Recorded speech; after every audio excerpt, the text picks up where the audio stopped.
Assalamualaikum warahmatullahi wabarakatuh. Alhamdulillahi alamin. Wassalatu wassalamu ala ashrafil mursalin Nabiina wa maulana Muhammadin wa ala alihi wa sahbihi ajma'in. Wa ashhadu an la ilaha illallah wahdahu la syarikalah. Wa ashhadu anna Muhammadan abduhu wa rasuluh sallallahu alaihi wa ala alihi wa sahbihi wa sallam tasliman katsira. Thumma amma ba'd. Alhamdulillah, puji syukur kita haturkan kehadirat Allah Azza wa Jal. Di kesempatan pagi hari ini kita kembali bisa melanjutkan kajian rutin setiap subuh. Dan insyaallah untuk melengkapi kajian sebelumnya, khusus di pagi hari ini kita akan melakukan studi kasus. Dan alhamdulillah kami telah mengumpulkan beberapa pertanyaan yang masuk, terutama terkait masalah marketplace. Di sini ada tidak semua pertanyaan memang terkait marketplace. Yang dikumpulkan ada 9, tapi nanti kita akan pilihkan beberapa pertanyaan yang terkait masalah marketplace. Tapi sebelum kita bacakan beberapa pertanyaan ini, ada poin penting yang ingin kami sampaikan. Yang pertama, bahwa posisi marketplace pada hakikatnya hanyalah sebuah platform yang dia mempertemukan antara penjual, masyarakat penjual dengan masyarakat pembeli. Sehingga marketplace dia bukan wakil penjual, dia juga bukan wakil pembeli, tapi hanya media yang mempertemukan antara masyarakat penjual dan masyarakat pembeli. Dan kita tahu media seperti ini ibarat sebuah pasar. Namun hanya saja di situ tidak dilakukan pertemuan secara fisik antara masyarakat penjual dengan masyarakat pembeli. Dan pasar itu berhak untuk memiliki aturan. Anda misalnya punya lapak di pasar Tanah Abang, saya punya lapak misalnya di pasar A, maka saya harus mengikuti aturan yang ada di sana.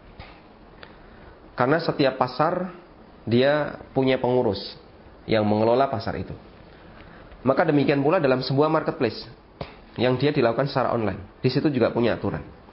Dan Nabi SAW meminta kepada kita, al-muslimuna ala syurutihim. Setiap muslim wajib memenuhi setiap kesepakatan yang mereka buat. Sehingga kesepakatan apapun, selama tidak melanggar syariat, hukumnya mengikat kedua belah pihak yang saling sepakat. Nah, bentuk kesepakatan itu bisa sifatnya berdasarkan masukan dari kedua belah pihak. Bisa juga sifatnya aturan yang disodorkan oleh salah satu pihak, kemudian pihak yang kedua menyetujuinya. Misalnya saya dengan si A melakukan akad. Dalam akad itu kita sama-sama berembuk apa saja yang harus kita lakukan. Saya usul 5 klausul, usul 5 poin. Si A usul 5 poin, sehingga ada 10 poin. Dan kami saling sepakat. Ini bisa langkah pertama. Atau langkah yang kedua, saya sampaikan 10 poin. Dan saya minta Anda setuju dengan ini. Kalau si A setuju semuanya, centang. Checklist setuju. Baik, selanjutnya ketika dia setuju, berarti 10 poin ini mengikat saya dan si A. Meskipun si A tidak mengusulkan hal itu, maka kalau Anda sudah checklist dalam klausul perjanjian yang sudah ditetapkan oleh pihak marketplace, begitu Anda checklist, next, berarti Anda sudah setuju dengan semua klausul itu, maka mengikat antara Anda dengan marketplace. Dan tidak boleh ketika punya masalah, kemudian Anda menyampaikan, ini dulu perjanjian sepihak, yang mengajukan pihak A, yang mengajukan pihak B. Saya nggak setuju. Kalau nggak setuju, kenapa kau checklist? Kenapa kau tanda tangan? Kalau nggak setuju, jangan tanda tangan. Begitu Anda sudah tanda tangan, berarti Anda sudah setuju. Dan kalau sudah setuju, maka mengikat kedua belah pihak.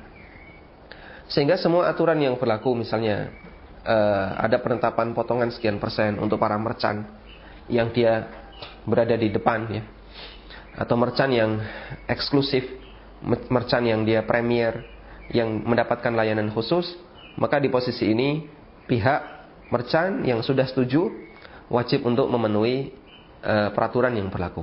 Baik. Kemudian permasalahan yang ketiga, tadi kita sudah menyampaikan 2 catatan, ya. Catatan yang pertama, marketplace adalah sebuah platform yang merupakan media untuk mempertemukan antara penjual dengan pembeli. Catatan yang kedua terkait masalah kesepakatan antara pihak marketplace dengan para pengguna yang ada di sana, baik masyarakat penjual maupun masyarakat pembeli. Catatan yang ketiga terkait masalah fasilitas yang diberikan oleh pihak marketplace. Di tempat kita, istilah gratis itu memang menjadi salah satu di antara kendala. Yang saya maksud kendala di sini adalah menjadi titik perdebatan antara satu pihak dengan pihak yang lain. Sehingga keberadaan kata gratis, baik di marketplace, di Gojek, di Grab maupun platform yang lainnya yang melayani transaksi jual beli barang maupun jasa, ketika di situ menawarkan ada free ongkir atau poin atau apalagi berbagai macam fasilitas yang itu menguntungkan salah satu pihak, itu jadi sumber perdebatan. Jadi kita seolah-olah begitu alergi dengan istilah gratis. Padahal tidak semua gratisan itu hukumnya menjadi haram. Gratis yang haram gimana? Gratis yang haram ketika posisi gratis itu bentuknya adalah manfaat disebabkan transaksi utang piutang. Berarti kita bisa pastikan gratis ini atau layanan ini adalah manfaat dari transaksi utang. Tapi untuk gratis yang lain yang dia bentuknya bukan manfaat dari transaksi utang, hukum asalnya diperbolehkan. Bahkan salah satu di antara yang menyebabkan gharar itu menjadi diperbolehkan, salah satunya adalah karena transaksinya gratisan. Makanya kita punya kaidah, gharar yang berbayar hukumnya haram, sedangkan gharar yang sifatnya gratisan hukumnya diperbolehkan. Baik. Berarti ketika kita melihat ini, sesuatu yang sifatnya gratis atau fasilitas apapun, kemudian poin dan layanan-layanan yang lainnya, bisa bernilai haram ketika dia basicnya adalah akad utang. Tapi kalau basisnya bukan akad utang, dalam arti di situ tidak ada akad utang piutang antara pihak pertama dengan pihak yang kedua, maka adanya tambahan layanan, gratisan dan seterusnya tidak disebut sebagai bentuk riba. Karena itu bagian yang perlu kita waspadai adalah dalam gratis ini ada nggak akad utangnya. Kalau nggak ada, maka berarti dia bukan bagian dari bentuk riba. Nah, Anda perlu untuk kemudian mengkaji ya. Disinilah diperlukan tasawur yang detail. Apakah ini termasuk gratisan karena layanan utang, ataukah gratisan karena bukan layanan utang? Nah, kemudian yang perlu kita pahami di situ adalah batasan utang dan bukan utang. Nah, ini penting. Karena banyak orang yang kemudian kebingungan kapan itu terhitung sebagai utang dan kapan terhitung sebagai bukan utang. Baik, coba kita lihat ini ya. Tadi kita sudah menyampaikan beberapa kaidah ya, atau beberapa catatan. Saya coba ulang ya. Pertama, posisi marketplace yang dia hanyalah sebuah platform sebagai media yang mempertemukan masyarakat penjual dengan masyarakat pembeli. Yang kedua, adanya aturan yang diberlakukan di marketplace. Jika Anda sudah merasa setuju dan Anda checklist, maka aturan itu mengikat baik bagi Anda maupun bagi pihak yang lain yang terlibat di sini. Yang ketiga, terkait masalah layanan,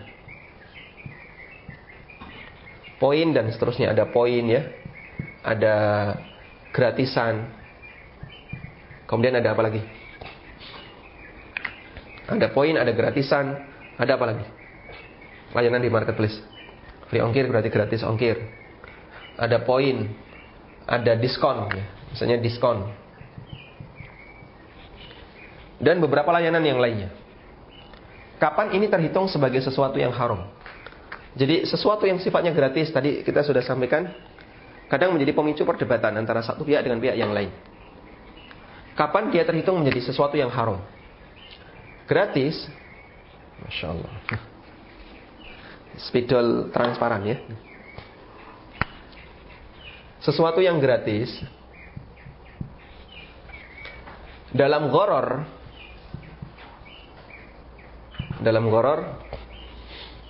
hukumnya boleh. Bahkan salah satu di antara yang menyebabkan gharar itu diperbolehkan adalah gharar yang gratis. Sehingga ketika ada layanan gratisan, diskon dan seterusnya, namun cara mendapatkannya nggak jelas. Nggak jelas dalam arti bisa dapat, bisa nggak dapat. Tidak jadi masalah. Karena gharar ketika dia sifatnya gratis, diperbolehkan. Nah, gratis yang kedua adalah gratis yang statusnya riba. Kapan sebuah gratisan terhitung sebagai riba? Jawabannya adalah ketika gratisan itu merupakan tambahan dari utang. Tambahan atau manfaat karena utang. Tambahan atau manfaat karena akad utang. Dan Nabi SAW atau Fudalah bin Ubaid mengatakan, kullu qardin jarra naf'an fahuwa riba. Seluruh akad qard yang menghasilkan manfaat, maka statusnya adalah riba. Karena itu penting bagi kita untuk mencari tahu, ada nggak akad qardnya di sini, ada nggak akad utangnya di sini. Jadi dalam penjelasan para ulama, utang itu ada dua ya. Utang itu ada dua. Ada qard, tulisannya kayak gini, qardin.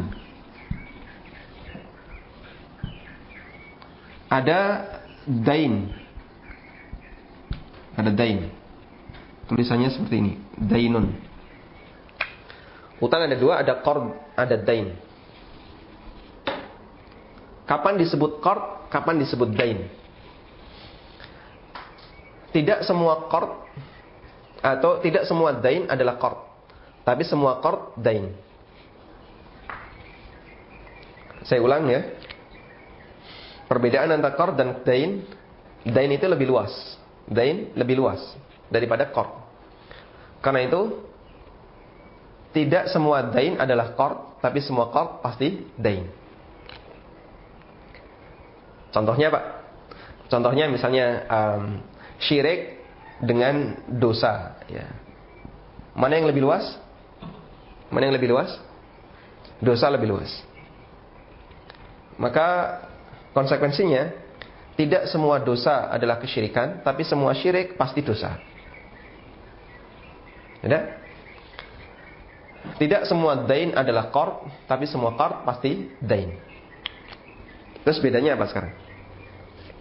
Perbedaannya bahwa qard itu utang karena akad yang disengaja dari awal terjadi utang piutang. Utang yang disengaja dari awal, jadi ini disengaja dari awal untuk melakukan utang.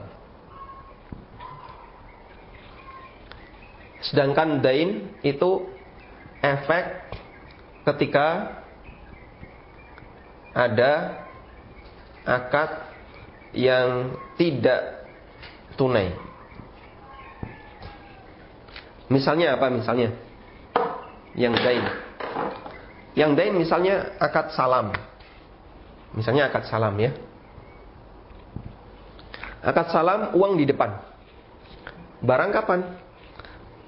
2 bulan lagi, bahkan setahun lagi. Maka saat uang di depan saya bayar, barang 2 tahun lagi, barang setahun lagi, penyerahan barang setahun lagi itu jadi dain. Dain bagi siapa? Bagi muslim ilai, bagi orang yang menjual salam. Contoh yang lain, istisna, akad istisna. Saya beli dari produsen, Pak, saya buatkan baju yang seperti ini, harganya berapa? 200.000, saya bayar 200.000. Jadinya kapan? Sebulan lagi. Baik, saya langsung bayar tunai 200.000. Kemudian saya tinggal sebulan lagi. Selama rentang sebulan, keberadaan baju itu menjadi dain. Tapi dia tidak qard. Dia bukan qard, tapi dia dain. Anda beli dari developer, kemudian tentu saja biasanya serah terima rumah itu tertunda sampai sekian tahun. Ada yang sampai 5 tahun, ada yang sampai sekian tahun ya. Maka jadi dain bagi developer ketika Anda sudah bayar lunas, sementara rumahnya belum diserah terimakan. Jadilah utang, beban utang bagi developer untuk menyerahkan rumah tadi. Demikian pula ketika orang melakukan utang. Pak, saya utang 1 juta. Lalu saya dikasih 1 juta. Kemudian bulan ini saya cicil 100. Bulan besok saya cicil 100. Tinggal 800 ya. Maka 800 itu jadi dain bagi saya. Dan akad di awal saya melakukan akad qard. Kemudian setelah berlangsung, kekurangan itu jadi dain, jadi beban dain bagi saya. Sudah? Nah, untuk akad qard, dalam teks yang disampaikan oleh Fudhalah bin Ubaid, beliau mengatakan, kullu qardin jarra naf'an. Setiap akad qard yang menghasilkan manfaat. Beliau tidak mengatakan kullu dainin, setiap akad dain. Tapi yang beliau katakan adalah kullu qardin. Karena tidak semua dain adalah qard. Tapi kalau qard sudah pasti dain. Kalau beliau katakan kullu dainin, berarti telat penyerahan salam, telat penyerahan istisna, itu tidak boleh ada denda. Dan para ulama membolehkan adanya denda ketika orang telat menyerahkan barang salam, telat menyerahkan barang istisna. Developer membuat perjanjian dengan konsumen, nanti kita akan serah terima 3 tahun lagi. Jika telat, maka nanti saya akan saya akan berikan kompensasi sekian, potongan harga misalnya. Bagi yang sudah bayar, nanti saya akan kembalikan sekian. Boleh nggak kayak gitu? Diperbolehkan. Itu karena dendanya disebabkan akad istisna. Tapi kalau dendanya akadnya akad qard, hukumnya dilarang. Baik, bisa dipahami ya? Ya, meskipun ini tidak ada hubungannya dengan marketplace, tapi Anda bisa perhatikan di situ. Ketika dia adalah akad utang yang sifatnya qard, dan ini lebih kepada masalah pembayaran, terjadi telat bayar dan seterusnya, maka keberadaan denda hukumnya dilarang. Nah, kemudian untuk bisa melihat utang, kita juga perlu bedakan dengan kita perlu tahu bedanya antara akad utang dengan akad-akad yang lain. Penyerahan uang ke orang lain itu kan ada banyak akad ya. Ada banyak akad. Berarti di sini saya tulis gini aja. Coba kita belajar perbedaan utang dengan akad yang lain. Penyerahan uang ke orang lain. Ada beberapa akad. Ada akadnya akad qard. Saya memberikan uang kepada B.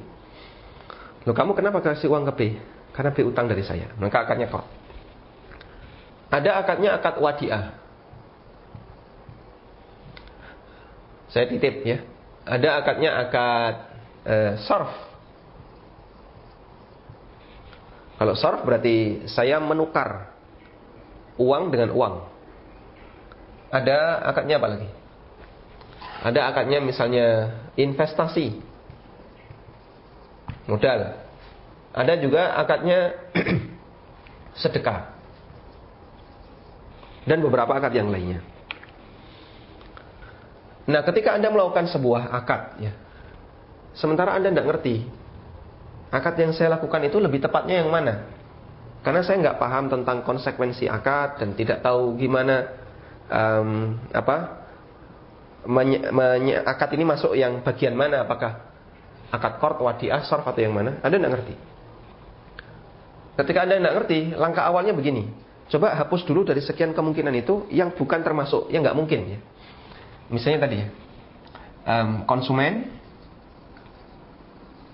transfer uang ke marketplace, di sini disimpan di Rekber, atau konsumen top up di GoPay atau OVO, tersimpan di saldo mereka. Dari sekian ini mana yang tidak mungkin? Oh, ini tidak mungkin. Saya nggak mungkin sedekah ke Shopee. Apalagi sedekah ke Tokped, ngapain sedekah ke situ? Kecuali kalau misalnya memang ada misalnya donasi, dompet, donasi dan seterusnya, lalu kita sedekah, itu jelas sedekah. Kemudian investasi, kayaknya juga tidak mungkin. Saya tidak pernah dapat bagi hasil dan kita tidak pernah melakukan perjanjian bagi hasil. Apalagi Pak? Itu mungkin nggak qard? Oh, ada kemungkinan. Mungkin tidak wadiah? Mungkin juga ada wadiah. Mungkin nggak sarf? Ada juga kemungkinan sarf. Baik, berarti ada 3 kemungkinan yang akan Anda lakukan saat melakukan top up seperti ini.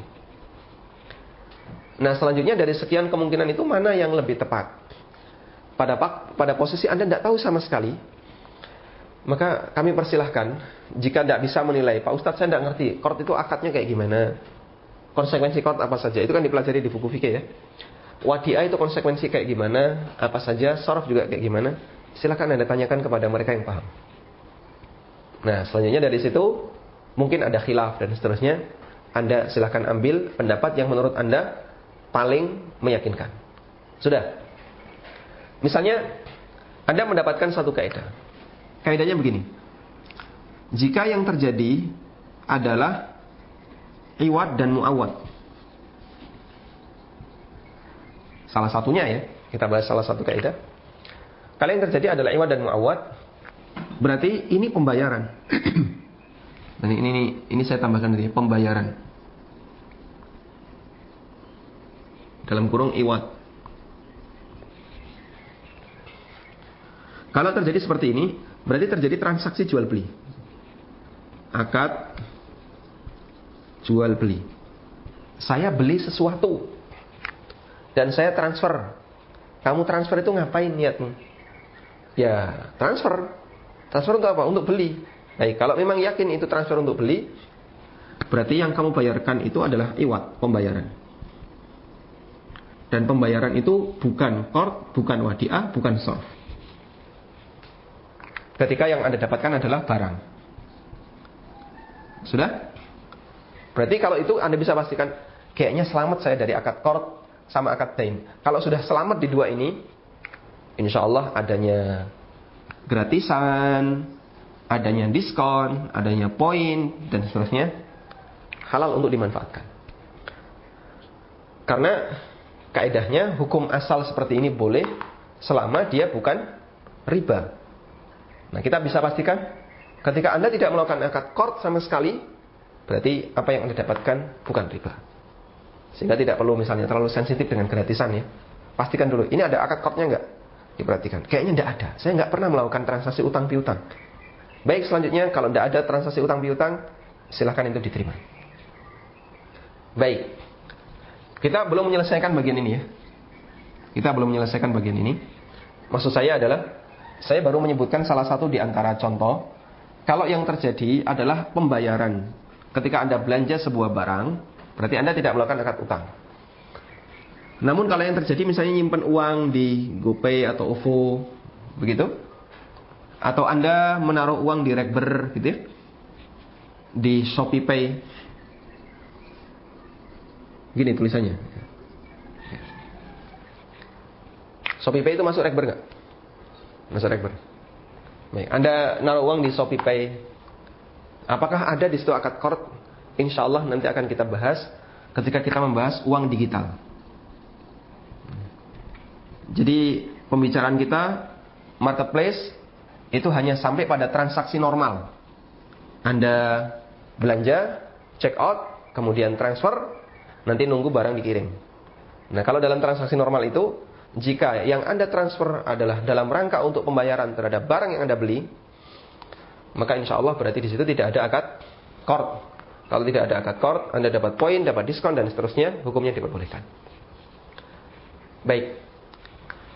Kemudian saya tambahkan dikit tentang masalah akad bersambung.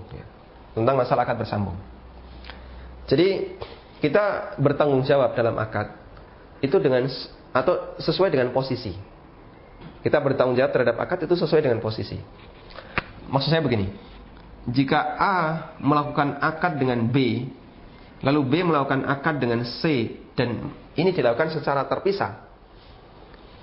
C melakukan akad dengan D, dilakukan secara terpisah, maka tanggung jawabnya juga terpisah. Seperti ini, jika terjadi A melakukan akad B, dan begitu seterusnya, berarti ini panahnya dua ya. Panahnya dua. Maka D tidak bertanggung jawab dengan A. Kenapa? Dia tidak berakad dengan A. B tidak bertanggung jawab dengan D. Kenapa? Dia tidak berakad dengan D. Dan begitu seterusnya. Terus yang terjadi gimana? Akad itu atau pelaku akad dia bertanggung jawab sesuai dengan posisinya. Maka D hanya bertanggung jawab dengan C. C bertanggung jawab dengan D dan B. B bertanggung jawab dengan B. B bertanggung jawab dengan C dan A. Begitu ya. Sehingga kalau terjadi masalah di A, apakah D kena masalah? Tidak. Terjadi masalah di B, bisa jadi D nggak kena masalah. Karena tanggung jawab dia dengan C. Baik. Sehingga contohnya seperti ini ya. Konsumen, atau saya taruh mana? Nah, apa? Kelihatan ya? Sampai sini kelihatan? Konsumen, dia marketplace. Kemudian di sini merchant.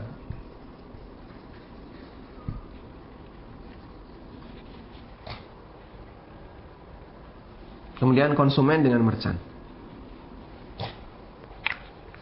Misalnya terjadi seperti ini. Merchant melakukan akad dengan marketplace saat dia mendaftar di marketplace. Bapak kalau mau jadi penjual di sini ada beberapa pilihan. Pertama reguler, misalnya ya. Yang kedua penjual spesial misalnya. Kemudian nanti apalagi Bapak bisa jadi merchant premium dan seterusnya. Dan masing-masing punya konsekuensi yang berbeda. Kalau reguler nanti kayak gini, gratis dan seterusnya. Kalau yang spesial bayar sekian. Kalau yang premium nanti kita bagi hasil. Setiap barang yang laku, pihak marketplace minta misalnya 5%. Lalu mereka melakukan akad. Nah, ketika merchant melakukan seperti ini, dengan aneka layanan yang diberikan, apa layanan kalau saya jadi merchant premium? Bapak akan kami tampilkan di depan. Kemudian kami kasih diskon untuk konsumen kami. Yang ngasih diskon siapa? Pihak marketplace. Itu kan hubungan antara marketplace dengan merchant, begitu ya? Sehingga ketika konsumen belanja, dia dikasih diskon oleh pihak marketplace. Sebagai konsekuensi, merchant ini dia misalnya ngasih bagi hasil sekian. Ini kan tidak ada hubungannya dengan konsumen. Itu urusan merchant dengan marketplace. Saya dapat diskon, saya dapat gratisan, terserah saya. Nah, keuntungan merchant, barangnya jadi lebih laris. Ketika barangnya laris, ya tentu saja dia bisa mendapatkan keuntungan yang lebih. Padahal yang nanggung diskon adalah pihak marketplace. Apakah di situ konsumen bermasalah? Oh tidak. Kenapa? Karena keberadaan diskon dan seterusnya itu urusan merchant dengan marketplace. Saya kira misalnya di sebuah pasar offline, kita mungkin bisa menemukan hal yang sama. Kita datang di misalnya di sebuah mall. Kemudian mall itu sedang ulang tahun ya. Akhirnya mall menyediakan diskon. Bagi siapa yang belanja di tanggal ini, nanti akan dikasih kupon. Kuponnya silahkan ditukar di kasir mall. Jadi ada kasir toko, ada kasir mall. Nanti di kasir mall itu akan dikasih duit, potongan sekian persen dari barang yang dibeli. Hukumnya boleh-boleh saja, dan itu bukan termasuk transaksi riba. Ya, Pak, ini kan memeriahkan orang yang ulang tahun. Nah, itu urusan yang berbeda. Kita sedang membahas dari sisi kajian muamalahnya. Kalau misalnya ada kajian dari sisi latar belakang manhaj dan seterusnya, itu dibahas tersendiri. Wallahu ta'ala alam. Baik, mungkin itu yang bisa kita sampaikan sebagai muqaddimah tambahan. Dan selanjutnya kita akan bacakan beberapa pertanyaan yang sudah kita kumpulkan. Studi kasus. Studi kasus, pertanyaan di studi kasus. Baik, pertanyaan di studi kasus silahkan dibaca.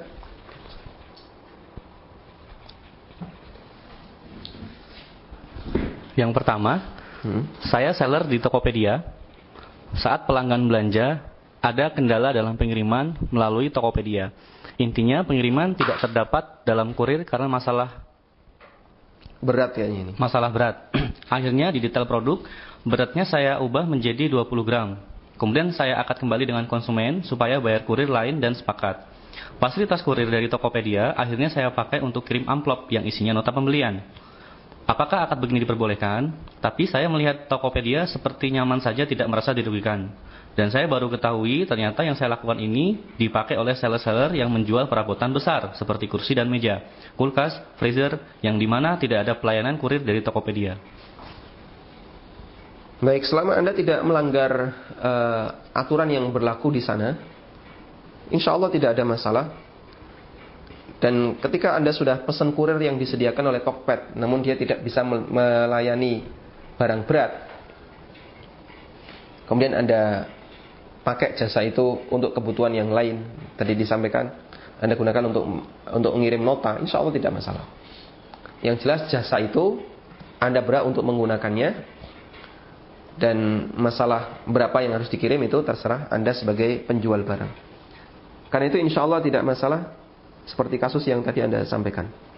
Wallahu a'lam. Lanjut. Baik, yang kedua, saya penjual makanan di GoFood, Tokopedia. Untuk awal-awal, supaya toko saya terbaca atau eksis, saya membeli produk saya sendiri, tapi saya hadiahkan ke orang lain. Ini saya lakukan agar algoritma toko saya naik. Apakah memberikan hadiah dengan tujuan seperti ini diperbolehkan? Boleh aja. Misalnya ada promo selama pembukaan pertama selama 1 bulan, bahkan gratis pun boleh. Misalnya Anda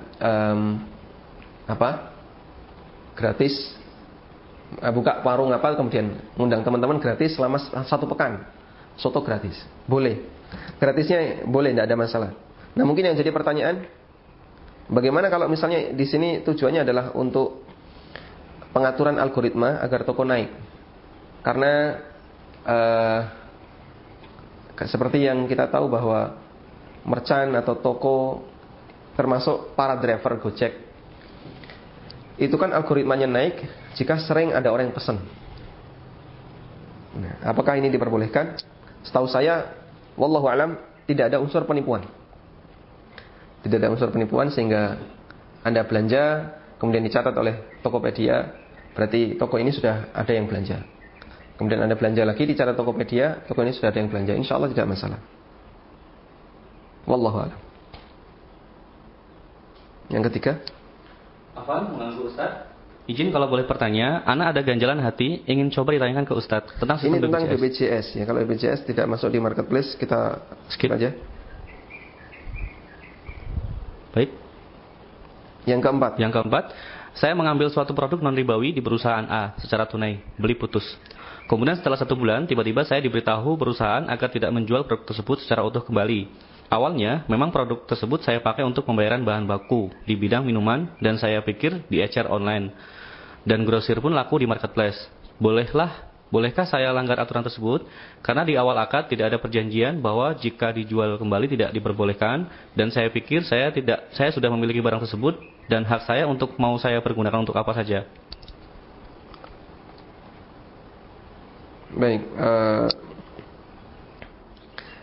kalau memang tidak ada perjanjian di awal, insya Allah tidak masalah. Selama Anda belinya beli putus, dan tadi sudah disampaikan, beli putus, barang sudah Anda dapatkan, berarti barang itu milik Anda. Selanjutnya Anda punya hak terhadap barang itu sesuai dengan kondisi normal, sehingga Anda boleh menjualnya baik secara grosir maupun eceran. Kalau pemilik awal melarang, seharusnya dia sampaikan di awal akad. Ya, saya mau jual ini dengan syarat kamu tidak boleh menjualnya lagi ke orang lain. Nah, kalau disepakati, berarti Anda yang sepakat itu tidak boleh menjualnya ke orang lain. Tapi kalau tidak ada kesepakatan seperti itu, hukumnya diperbolehkan. Dan ketika dia melarang padahal sudah Anda beli, dia nggak punya hak untuk itu. Wallahu a'lam. Lanjut yang ke-6. Yang ke-6 ini tentang gadai ya. Bukan. Yang kelima gadai. Yang kelima gadai. Yang ke-6. Ya. Saya seller di suatu marketplace. Kebetulan teman-teman saya di bidang IT dan meriset bahwa di marketplace tersebut menggunakan algoritma yang tidak menggunakan ads. Maka toko saya kadang tidak muncul jika di search. Dan itu saya cek sendiri. Apakah ini suatu kezaliman? Bahwa jika tidak menggunakan ads, tidak menggunakan iklan, maka toko tidak akan muncul. Apakah itu satu kezaliman? Baik. Yang saya tahu bukan dolim. Wallahu alam. Kenapa bukan dolim? Anda kan tidak bayar. Sehingga ketika Anda jadi merchant di marketplace itu gratis. Nah, selanjutnya terserah yang punya pasar. Anda mau ditampilkan, mau tidak ditampilkan, itu terserah mereka. Nah, jika Anda mau ditampilkan harus masang ads dulu, dan tentunya Anda harus bayar. Ya, insya Allah cara seperti ini tidak ada sisi dolimnya, dan bagi pihak marketplace itu diperbolehkan, dan Anda tidak perlu merasa didolimi dalam hal ini. Kecuali kalau Anda sudah bayar tapi Anda nggak dapat layanan, nah itu dolim. Namun kalau Anda nggak bayar, ternyata Anda tidak dikasih layanan yang normal, yaitu sah-sah saja, itu haknya pihak marketplace. Tayyib. Selanjutnya,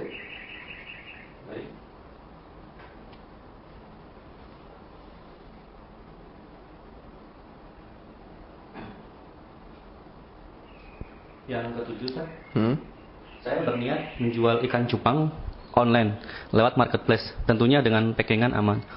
Jika sampai ke buyer mati akibat lalai si driver, misal jatuh, ketiban barang, wajibkah saya ganti kepada buyer? Yang jelas buyer tidak bertanggung jawab, sehingga dia berhak untuk mendapatkan barang yang semisal, atau dia berhak untuk mendapatkan uang kembalian. Nah, selanjutnya siapa yang bertanggung jawab? Ada dua kemungkinan, penjual atau kurir. Nah, jika ini terjadi karena keteledoran kurir, maka yang bertanggung jawab kurir, sehingga Anda nagihnya ke kurir.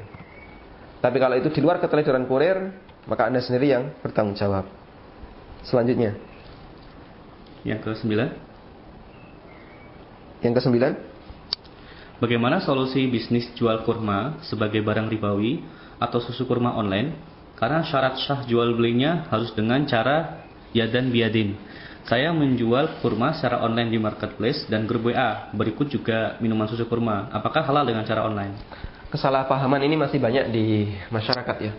Jadi 6 benda ribawi itu ada 2 kelompok. Pertama, emas dan perak. Yang kedua, kurma, gandum, dan garam, gandum halus, gandum kasar. Aturan yang berlaku itu begini. Jika emas ditukar dengan emas, maka wajib tunai dan sama kuantitas. Jika emas ditukar dengan perak, wajib tunai meskipun boleh beda kuantitas. Jika emas ditukar dengan kurma, tidak ada aturan, bebas. Sehingga secara online pun boleh. Uang masuk mana? Uang masuk di sini. Di sini ada uang. Dia dikiaskan dengan emas dan perak.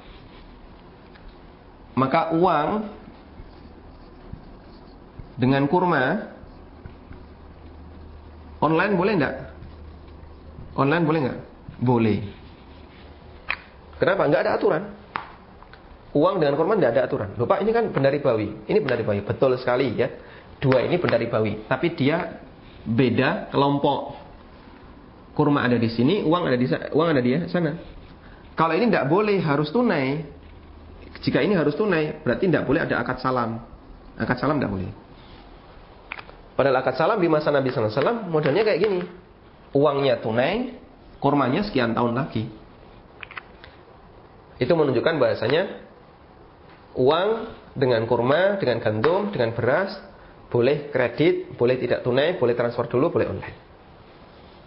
Baik, dan ini sudah pernah kita singgung ya, tentang masalah pembagian benda ribawi. Wallahu a'lam. Baik, kayaknya cukup untuk studi kasus dari kumpulan pertanyaan yang sudah dikirim. Dan pertanyaan ini dikirim oleh media KSP Bertauhid.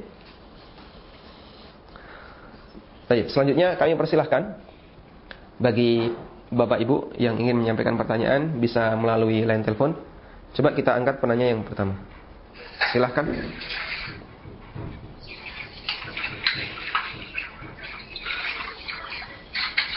Silahkan, Anda sudah terhubung. Halo, Assalamualaikum. Waalaikumsalam warahmatullahi. Silakan Bapak. Ya, bagaimana hukumnya jika kita berjualan di marketplace seperti Tokopedia dan lainnya, di mana pembelinya itu banyak yang menggunakan OVO dan sejenisnya. Karena sebagian ulama kan ada yang mengharamkan karena termasuk bertolong-menolong dalam berbuat dosa dan maksiat. Nah, kita sebagai penjual Seperti apa ya Pak Ustadz hukumnya? Syukron jazakallahu khair. Wa jazakumullahu khairan. Baik, tadi sudah kita sampaikan tentang rantai akad tadi Pak ya. Rantai akadnya yang kami sebutkan adalah pihak konsumen berakad dengan marketplace, marketplace berakad dengan merchant, dan Anda tidak bertanggung jawab terkait akad konsumen dengan marketplace, sebagaimana konsumen tidak bertanggung jawab terkait akad marketplace dengan merchant. Karena ini dilakukan secara terpisah. Konsumen top up misalnya ShopeePay atau OVO itu kan sebelum belanja di tempat Bapak, dan mungkin bisa jadi nggak kepikiran untuk belanja di tempat Bapak. Akhirnya dia top up dan dia punya saldo di OVO. Selanjutnya lain hari dia belanja di tempat Bapak, dan Bapak pun tidak bisa menentukan pilihan pembayaran yang mana yang harus dilakukan. Sehingga Anda tidak bisa melarang misalnya, tolong jangan bayar pakai ini, jangan bayar pakai OVO, tapi bayarnya cash saja, tidak bisa. Kecuali kalau misalnya Anda dikasih pilihan oleh pihak Shopee, ya, dikasih pilihan oleh pihak Shopee, boleh pembayaran melalui cash, boleh pembayaran melalui transfer, boleh juga melalui ShopeePay. Nah, ketika ada pilihan itu, Anda jangan cantumkan ShopeePay, Anda jangan cantumkan OVO. Kalau ada pilihan seperti itu, Anda harus milih yang tidak ada riba. Tapi kalau Anda milih yang ada riba, barulah masuk dalam kategori ta'awun 'alal itsmi wal 'udwan. Wallahu a'lam. Silahkan. Silahkan.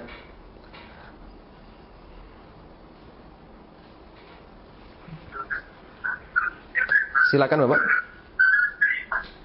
Halo? Silakan. Nah.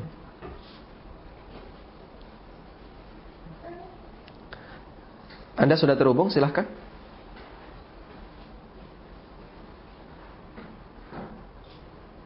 Baik. Kita coba bacakan pertanyaan melalui WA. Baik, ini ada satu pertanyaan yang masuk. Silahkan.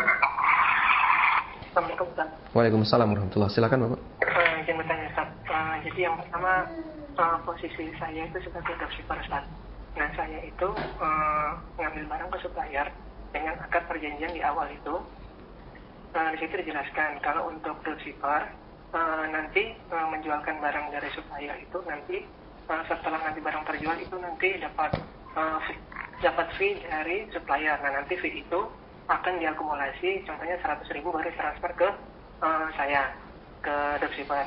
Nah, terus di situ dicantumkan juga sama supplier boleh menjual dengan harga yang udah ditetapkan atau melebihi harga yang udah ditetapkan. Jadi misalkan barang dari supplier itu 100.000. Nah, itu sebenarnya saya jual 100.000 pun sudah dikasih keuntungan contoh 25.000.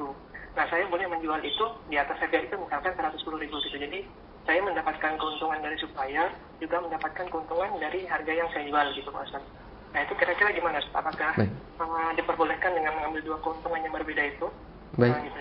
Nah, yang kedua Ustaz, nyambung yang tadi Ustaz itu yang untuk misalkan kita order ke toko kita. Jadi contohnya itu sekarang tuh di marketplace itu banyak yang misalkan pemain-pemain baru itu dia kan tokonya belum ada rating Ustaz. Nah, jadi dia semacam seperti kayak fake order gitu. Jadi dia order sendiri ke toko untuk mencari rating bintang 5 supaya nanti toko dia atau algoritma toko dia itu naik gitu loh. Jadi tapi dia order sendiri, fake order gitu Ustaz. Jadi bukan orang yang order gitu loh. Jadi dia order sendiri sampai kuantiti berapa, atau misalkan sampai 100 pembeli gitu. Jadi biar order toko dia naik, baru setelah itu dia jual sisa itu. Nah, bisa keluaran Ustaz. Nah, jazakumullah khairan. Untuk kasus yang pertama, posisi Anda sebagai dropshipper dengan kesepakatan yang demikian detail dari supplier, berarti insya Allah Anda sudah jadi wakil. Dropshipper yang merupakan wakil bagi supplier, dan dropshipper yang merupakan wakil bagi supplier hukumnya diperbolehkan.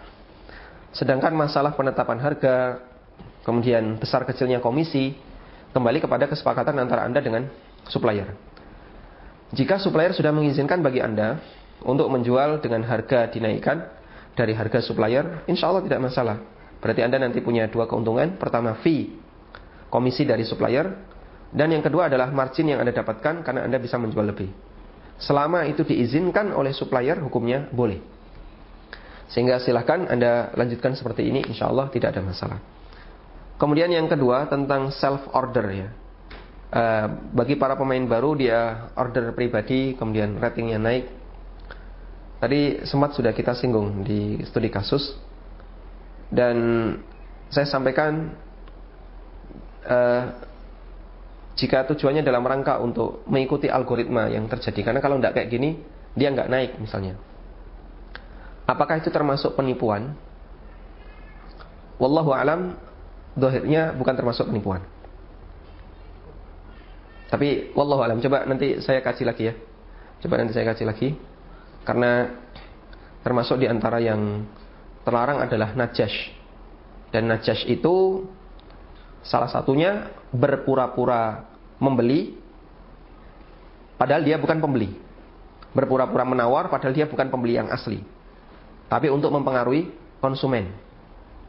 Cuman di sini sifatnya mempengaruhi algoritma marketplace, bukan mempengaruhi konsumen. Lain kalau gini, dia ngasih rating sendiri. Rating itu kan penilaian orang lain ya, bukan penilaian pribadi. Dia ngasih rating sendiri, dan dia juga ngasih komen sendiri.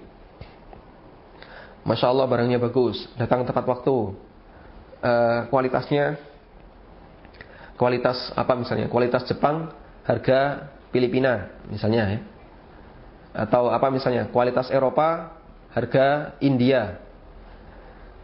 Sehingga di situ ada orang yang ngasih komen sendiri.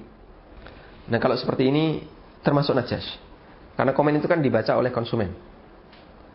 Tapi kalau itu sifatnya tujuannya untuk algoritma, di awal tadi saya sampaikan boleh, tapi muncul keraguan dalam diri saya mohon waktu untuk mempelajari lebih lanjut apakah ini masuk kategori najas ataukah bukan kategori najas. Sehingga untuk pertanyaan yang kedua masih nyambung dan berkaitan dengan pertanyaan di studi kasus tadi. Kita belum bisa memastikan bagi para pemain baru boleh nggak dia self order, tujuannya biar secara algoritma dia bisa naik. Wallahu a'lam. Baik, kita bacakan pertanyaan melalui WA. Waalaikumsalam warahmatullahi. Dari Abu Zufar, Bismillah, bagaimana dengan penjual membuat beberapa akun di marketplace, penjual barangnya sama dengan harga berbeda-beda dengan tujuan supaya calon pembeli memilih harga yang paling murah? Apakah itu tidak melanggar aturan? Boleh nggak satu merchant punya banyak lapak? Boleh. Kalau itu boleh, ya insya Allah tidak masalah. Tapi kalau itu dilarang berarti misalnya hanya boleh memiliki satu lapak, dibuktikan dengan satu KTP misalnya, insya Allah tidak masalah. Tapi kalau dia dibatasi tidak boleh yang kayak gitu. Tapi kalau dia nggak dibatasi silahkan. Sehingga dalam hal ini kembali kepada masalah aturan di marketplace, apakah itu melanggar ataukah tidak. Nah, terkait masalah permainan harga tadi, apakah ini najas ya? Jadi kan seringnya kayak gini, dia punya 10 lapak, ada satu lapak yang secara sengaja dijual dengan harga yang murah, lapak yang lain mahal-mahal, tujuannya menaikkan lapak yang murah ini. Nah, apakah itu termasuk najas? Wallahu alam, saya nggak tahu jawabannya. Jadi mohon waktu untuk kembali mempelajarinya. Baik, ini saya jadikan jadi PR ya, terkait masalah jual murah. Baik, silahkan. Assalamualaikum Pak Ustaz. Waalaikumsalam warahmatullahi. Anda sudah terhubung, silahkan. Iya Pak, saya mau bertanya nih Bu Ana dari Sumatera Pak Ustaz. Tempo hari memang sudah Pak tanyakan, cuman pas Pak Ustaz menyiarkan itu, pas Pak Ustaz menerangkan, siarannya macet, nggak bisa Pak bahas, nggak bisa Pak itu kan, bisa Pak pantau. Jadi soal itu Pak Ustaz, soal pinjam apa, ada saudara kami kan pinjam uang sama saya, anggunannya ladang, tapi ladang itu saya pakai lah gitu kan anggunan dia itu, terus saya tetap bayar sewa lagi itu Pak Ustadz kan, setiap panennya saya bayar sewa. Apakah itu termasuk riba Pak Ustadz? Baik Bu. Saya pertanyakan Pak Ustadz. Assalamualaikum warahmatullahi wabarakatuh. Waalaikumsalam warahmatullahi wabarakatuh. Kami sarankan Anda kalau nonton live mungkin ada backupnya ya. Jadi kalau macet di ANB official, nanti nonton di Niaga. macet niaga nonton di Asil TV. Wesal juga live, Wesal juga ikut nge-live. Sehingga ketika ada backupnya bisa di sini macet ganti yang di situ. Ya mohon maaf karena ini masalah koneksi, kadang kita mengalami down dan itu menyebabkan beberapa pemirsa tidak bisa nonton secara maksimal. Tapi alhamdulillah ini terekam di YouTube Clean. Dan insya Allah kalau Anda nonton siaran ulang, ada yang putus nggak? Insya Allah tidak ada ya. Mungkin data ilmunya habis. Mungkin pakai data ilmunya juga habis. Oh, bisa jadi macet karena pakai datanya habis ya. Kalau itu tidak bisa disalahkan pihak marketplace. Ya, NB official. Baik. Kita kembali ke pertanyaan. Apa yang Ibu sampaikan kemarin sudah kita jelaskan. Saya mencantumkan hadis Nabi SAW, la yahillu salafun wa bai'. Tidak halal utang digabung dengan jual beli. Dan jual beli di sini bisa bentuknya jual beli barang, bisa juga bentuknya jual beli jasa. Kalau jual beli jasa berarti akadnya akad sewa jasa ijarah. Baik berupa menyewakan barang maupun menyewakan kerja manusia. Nah, untuk sewa lahan berarti dia akadnya ijarah, jual beli jasa penggunaan lahan. Digabung dengan utang melanggar hadis tadi. La yahillu salafun wa bai', tidak halal utang digabung dengan jual beli. Karena itu kalau di situ ada kesepakatan, awak mau kasih utang senilai sekian juta, tapi ladangnya saya yang kelola dengan akad sewa, saya sewa ladang kamu. Berarti di sini ada akad utang digabung dengan jual beli. Dan Nabi SAW mengatakan, la yahillu, tidak halal seperti ini. Karena itu sebaiknya ladang tetap Anda ambil sertifikatnya sebagai jaminan, tapi yang ngelola dikembalikan ke pemberi utang. Yang ngelola dikembalikan kepada yang berutang. Jadi misalnya yang berutang mau ngelola ladang, silahkan. Cuman sertifikatnya harus tetap Ibu tahan sebagai jaminan atas utang yang Ibu berikan. Wallahu a'lam. Baik, silahkan. Assalamualaikum Ustaz. Waalaikumsalam warahmatullahi. Silakan Bapak. Ustaz, ya saya mau tanya mengenai utang dain tadi Ustaz. Apakah di dalam utang dain ini kita juga boleh menerima hadiah selama barang itu belum diserahkan gitu. Jadi maksudnya contoh kita ada akad salam, barang masih diserahkan 2 bulan lagi, tapi mungkin akan ada kendala jadi dia nggak bisa penuhin, dan selama itu tahu-tahu dia kasih kita hadiah apapun gitu. Karena kalau di court kan nggak boleh kita terima ini atau kita harus kurangin utangnya gitu. Tapi apakah di dain ini boleh itu Ustaz? Itu yang pertama Ustaz. Yang kedua, ini Ustaz, saya agak bingung tadi mengenai yang rantai, yang marketplace. Jadi contohnya begini, kalau misalkan di marketplace itu memberikan diskonnya bukan dengan pembayaran yang berafiliasi dengan dia. Jadi misalnya, Anda akan dapat diskon kalau misalkan menggunakan rekening tabungan bank A gitu. Nah, ini kalau begini apakah termasuk juga tidak boleh gitu Ustaz? Baik. Itu aja Ustaz, jazakumullah khairan, barakallahu fikum. Wafikum barakallahu. Baik, untuk dain yang statusnya akad, tapi Anda mengerucut ke akad salam karena dain qard juga bagian dari dain ya. Dain untuk akad salam.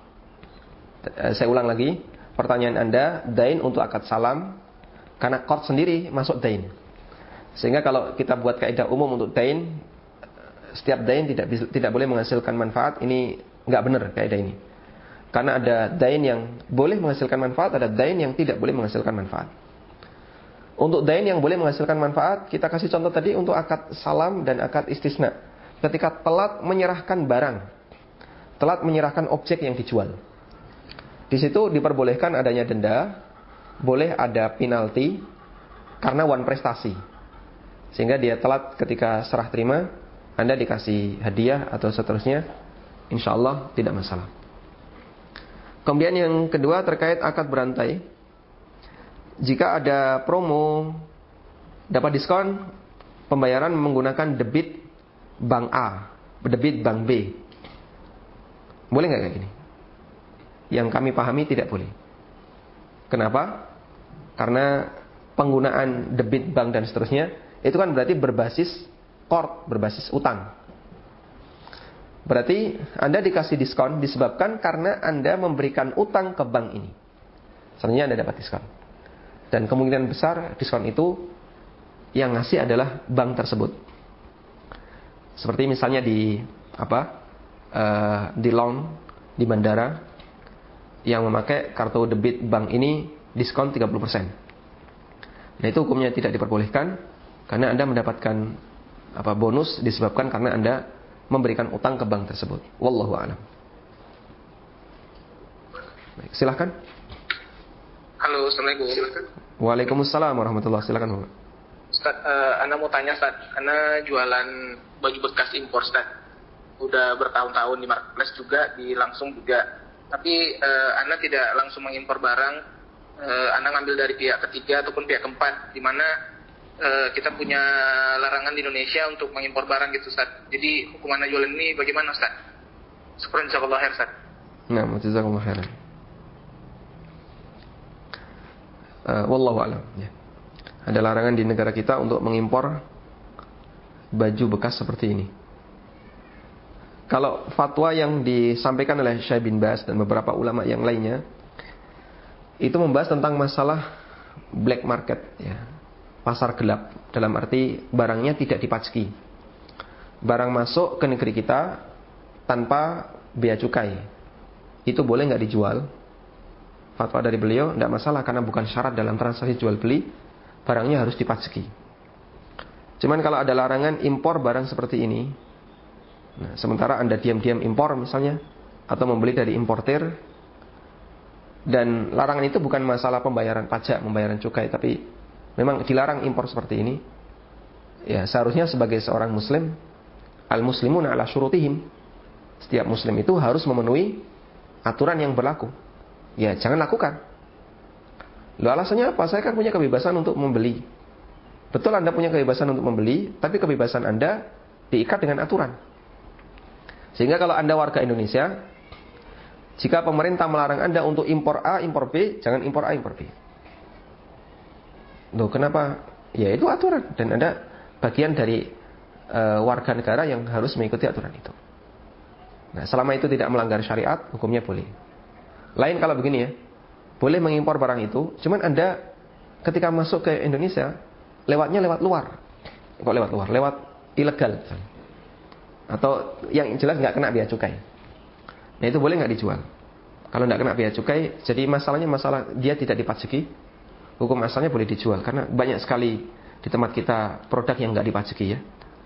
Misalnya getuk itu tidak dipajaki ya. Cilok itu tidak dipajaki. Dan orang jualan yang kayak gini di pasar nggak dipermasalahkan oleh pemerintah maupun masyarakat. Wallahu a'lam. Satu pertanyaan lagi melalui WA. Bismillah, dari Hasan di Bali. Yang pertama, Ustaz, hukum membeli barang di marketplace dengan metode serba 1000, motor 1000, mobil 1000, apakah boleh ikut? Yang kedua, beli barang di marketplace, japri penjual. Kata penjual, jika ingin segera sampai, langsung transfer ke rekening kita aja, tidak melalui marketplace. Bagaimana, Ustaz? Yang pertama kita bahas nanti tentang serbu ya, dan nanti diundi oleh pihak marketplace. Nanti Anda akan, kalau dapat, berarti dapat motor seharga 1000. Insya Allah nanti kita akan bahas tersendiri. Kemudian yang kedua, Anda ngiklannya di marketplace, tapi setelah itu keluar dari marketplace. Insya Allah tidak jadi masalah. Sama halnya misalnya saya punya lapak di pasar, ketemu konsumen, terus kita deal-dealan, nanti gini aja, Bapak main ke rumah aja, kita ambilkan barangnya di rumah, bayarnya di rumah. Boleh-boleh saja, insya Allah. Wallahu ta'ala alam. Demikian yang bisa kita sampaikan, semoga bermanfaat. Wassallallahu ala nabiyyina Muhammadin wa ala alihi wa sahbihi wasallam. Wa akhiru da'wana alhamdulillahi rabbil alamin. Wassalamualaikum warahmatullahi wabarakatuh. Subhanakallah.